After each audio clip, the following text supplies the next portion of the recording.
नमस्कार मित्रांनो, मी अमित कदम. पुन्हा एकदा स्वागत करतो तुमचं माझ्या आनंद या यूट्यूब चॅनलवर.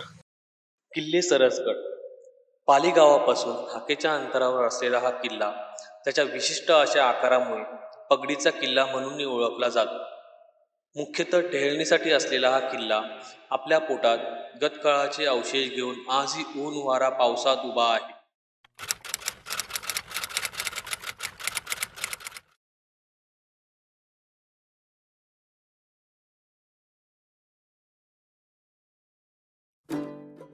नमस्कार मित्रांनो, मी अमित कदम.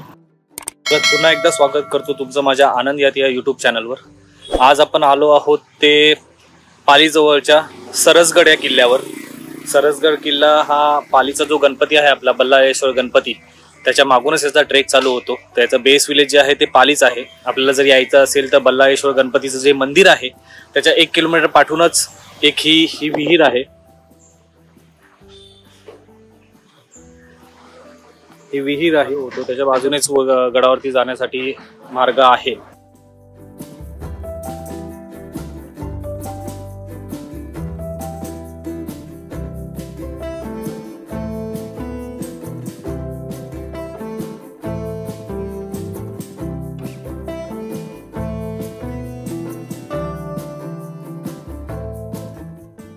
हा रस्ता चढून आलो, गावाच्या मधूनच इथून जायला वाट आहे. गावात तसं कोणाला विचारलं तर सांगतात.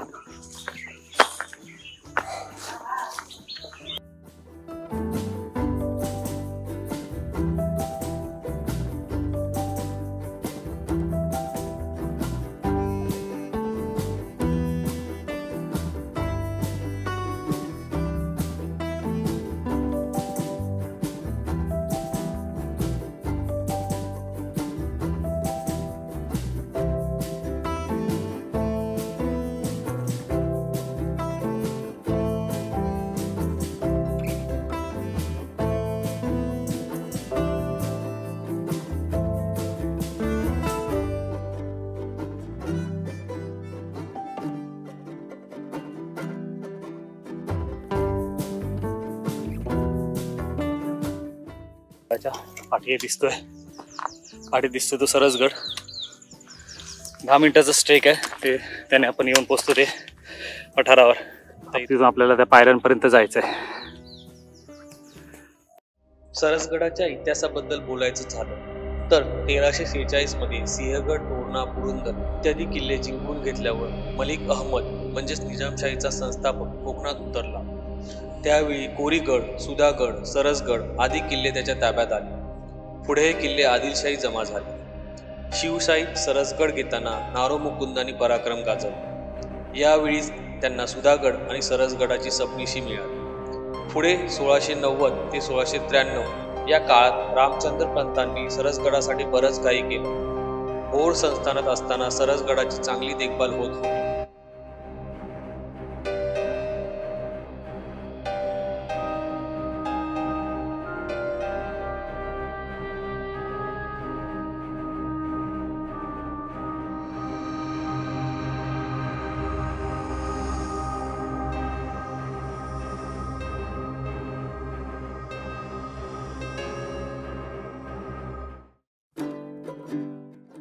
तो जो आपण मागचा पठार बघितला होता तिथून परत एक 10-15 मिनिटाची चढाई करून आपण अजून एका पठारावर पोहोचतो आणि ऑलमोस्ट गडाच्या पायऱ्या आता इथून दिसायला लागल्यात.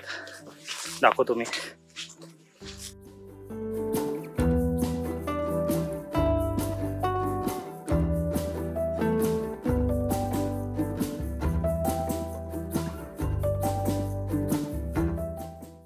इथे पठारावर एक छोटंसं पाण्याचं टाक आहे.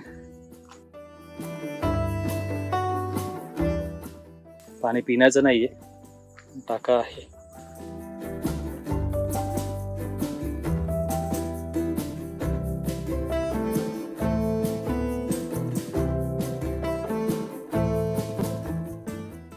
मित्रांनो, माझ्या मागे दिसते ती खडी चढाई पार करून आपण फायनली जवळपास, मला थोडा जास्त वेळ लागला पण 1 तासाच्या चढाईनंतर आपण येऊन पोहोचतो त्या पायऱ्यांपर्यंत. या ओबडधोबड खडकात खोदलेल्या पायऱ्या आहेत, त्या चढून गेलो का आपल्याला सरसगडाच्या ज्या 96 पायऱ्या आहेत मोठ्या मोठ्या त्या लागतात. आपण इथपर्यंत आता पोहोचलोय. पुढे आपण त्या पायऱ्यांपर्यंत जाऊया. त्या झाडापासून जो आपण व्हिडिओ काढला तिथून ही थोडीशी खडे चढाई चढून आलो तर आपण येऊन पोचतो ते 96 ज्या पायऱ्या आहेत तिथपर्यंत. पण त्याच्या अगोदर इथे गुफा लागते, मानवनिर्मित. गुहेत आतमध्ये आता सध्या तरी चिखल आहे, सगळा चिखल माती आहे, पण गुहा आहे आतमध्ये.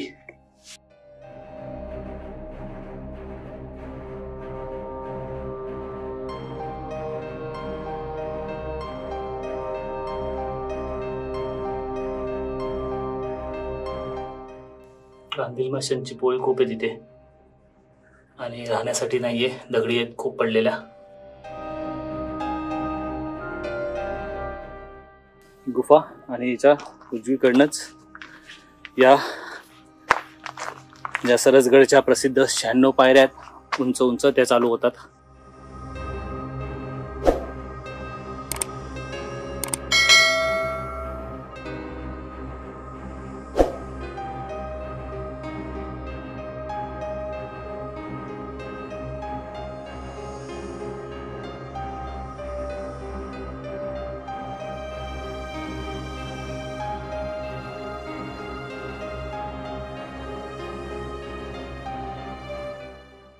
इथे भिंतीवर आपण चिनी हातोड्याचे घाव बघू शकतो.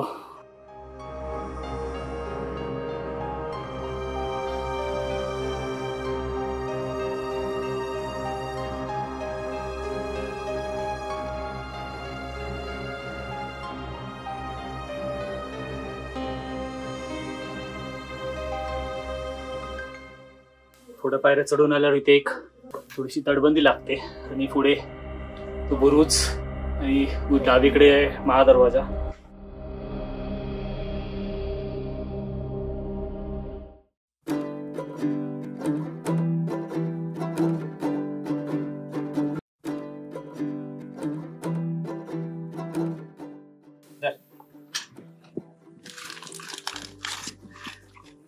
हे घे दात लागत वाटते काय.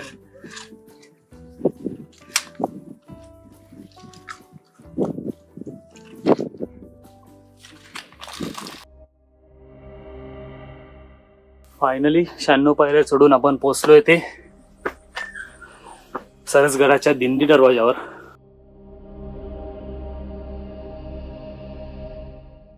दरवाजावर एक कळसाचे चिन्ह कोरलेले आहे.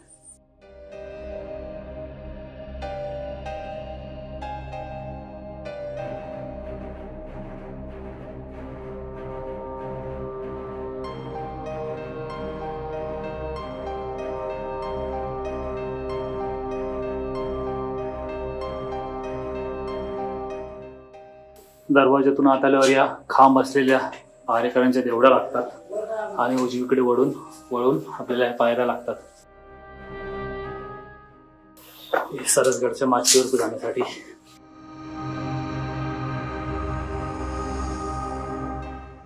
पायऱ्या चढून वरती चालल्यावर इथे सरसगडाचा पूर्ण मॅप लावलाय, आपल्याला काय काय बघता येईल ते.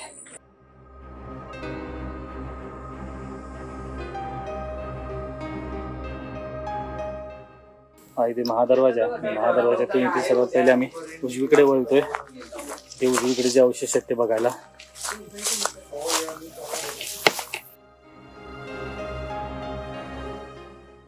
आपला इथे भगवा ध्वज लावलाय. जो बुरुज आपल्याला खालून दिसत होता तो बुरुज आहे. इथून तो बुरुज दिसतोय आपल्याला उजवीकडचा. वरती सरसगडाचा बालेकिल्ला.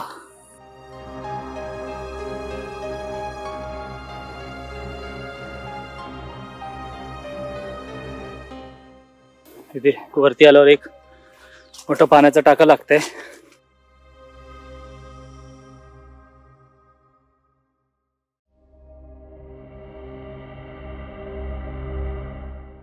तर मगाशी आपण महादरवाजाच्या उजवीकडे गेलेलो, आता डावीकडून वरती जातो. पायऱ्या तटबंदीवरनं चढून आपण वरती जातोय अजून.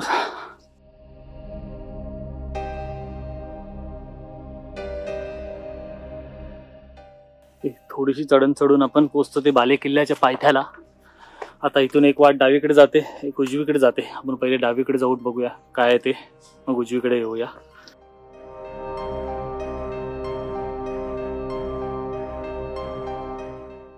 ओके, इथे सर्वात पहिले तर आपल्याला एक पाण्याचं टाकं, एक नाही 3-4 अशी पाण्याची टाकी लागलीत.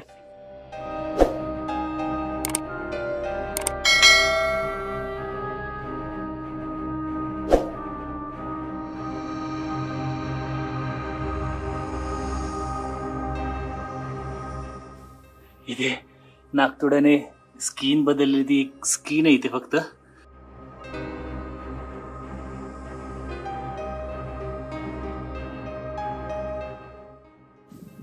आपण डावीकडे गेलो होतो, पण तिथे टाकं बघितलं, पुढे वाट जात होती पण खूप गवत होतं, त्यामुळे तिकडे गेलो नाही. आता आपण इथून उजवीकडे जातोय. उजवीकडचे जे पहिलेच इथे लागते इथे टाकं.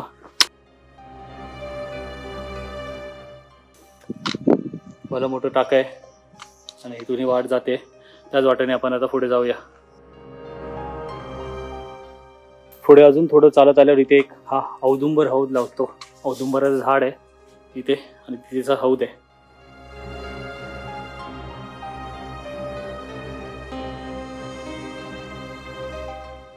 इथे उजवीकडे सगळी तटबंदी आहे गडाची आणि डावीकडे हे बालेकिल्ल्याच्या पोटामध्ये सगळे हौद खोदलेले आहेत. सगळी गवतात गेली पण उजवीकडे पूर्ण तटबंदी आहे. पुढे आल्यावर अजून एक हौद लागतो, तिसरा हौद.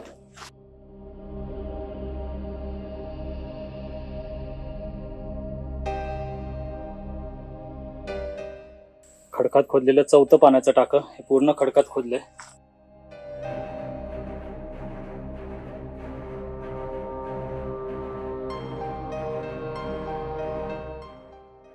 थोडं पुढे आल्यावर इथे शस्त्रागार किंवा काही खोल्यांचे अवशेष लागत आहेत, बांधीव आहेत. इथे आपण राहू शकतो, राहण्यासाठी चांगली जागा आहे या साईडला तरी ऍटलिस्ट.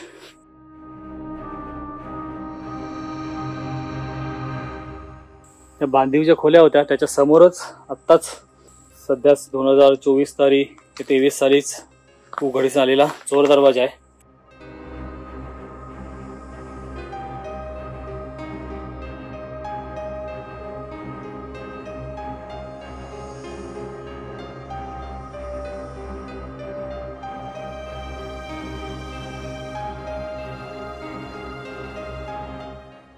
पुढे आल्यावर इथे अजून काही बांधलेले अवशेष दिसतात.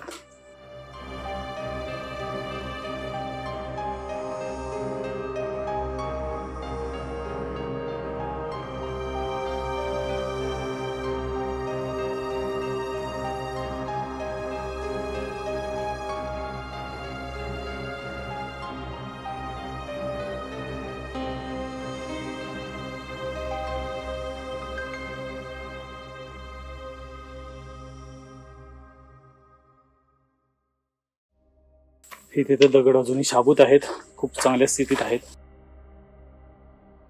आतमध्ये खूप प्रशस्त अशी गुहा आहे.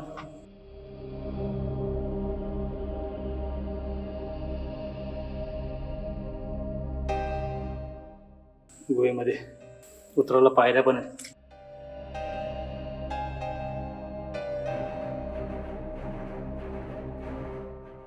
या गुहेच्या वरच्या भिंतीवरच सरसगडाचं प्रसिद्ध गणपतीचं शिल्पही कोरलेलं आपण बघू शकतो. या बल्लाळेश्वरचं जे प्रसिद्ध गाणं आहे ते गाणं याच गणपतीला आणि बल्लाळेश्वर गणपतीशी निगडीत आहे. पुढे अजून काही कोठार आहेत, त्याच्यात पाणी साठलंय.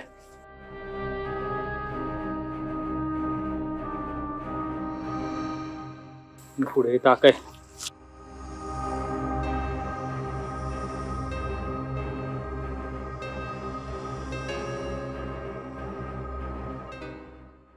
इथून समोर दिसतोय तैलबैला, घनगड, सुधागड, तिन्ही किल्ले आपल्याला दिसत आहेत इथून.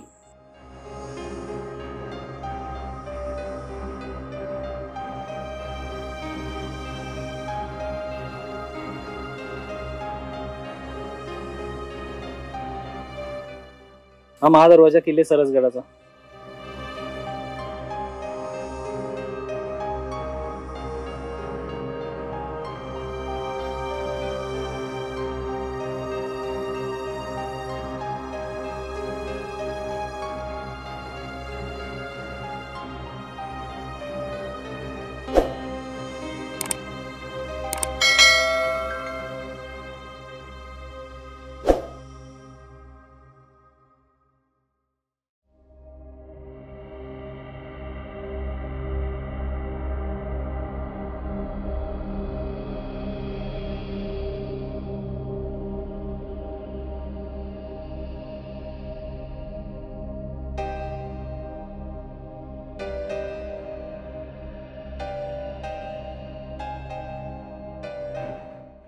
महादरवाजाच्या पुढचीच वाट बाले किल्ल्यासाठी जाते.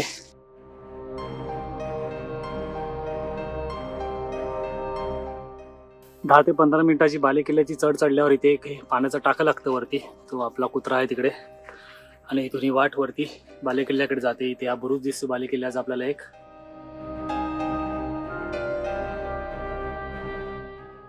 वाट थोडीशी अवघड आहे. पायऱ्या केलेल्या आहेत पण त्या पूर्ण खोदी आहेत. पाण्याचं टाकं सुकलंय आता.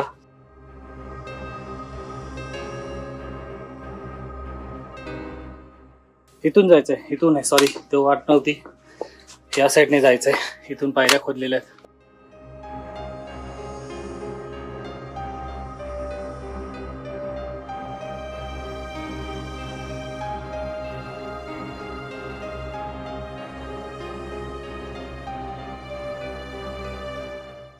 फायनली आपण येऊन पोहोचतोय ते सरसगडाच्या बाले किल्ल्यावर. इथे परत एक पाण्याचा टाका आहे.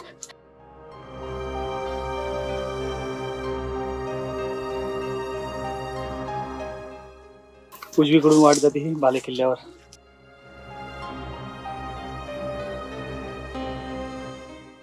अजून आहे थोडीशी चढाई. ते टाका लागलाय. हा पहिले इथे हा दर्गा लागतो पीर बाबाचा.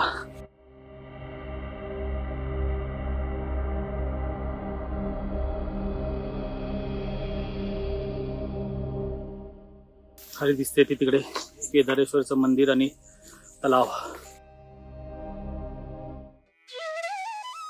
केदारेश्वर मंदिर परिसरातच आल्यावर आपलं लक्ष वेधून घेतात तेथे पडक्या मंदिराचे असलेले अवशेष.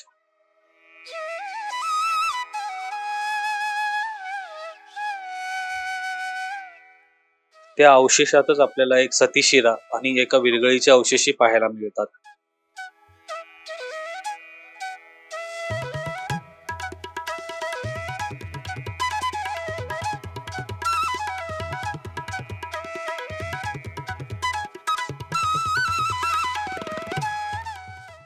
गाभाऱ्यात आपल्याला केदारेश्वराचं लिंग पाहायला मिळतं.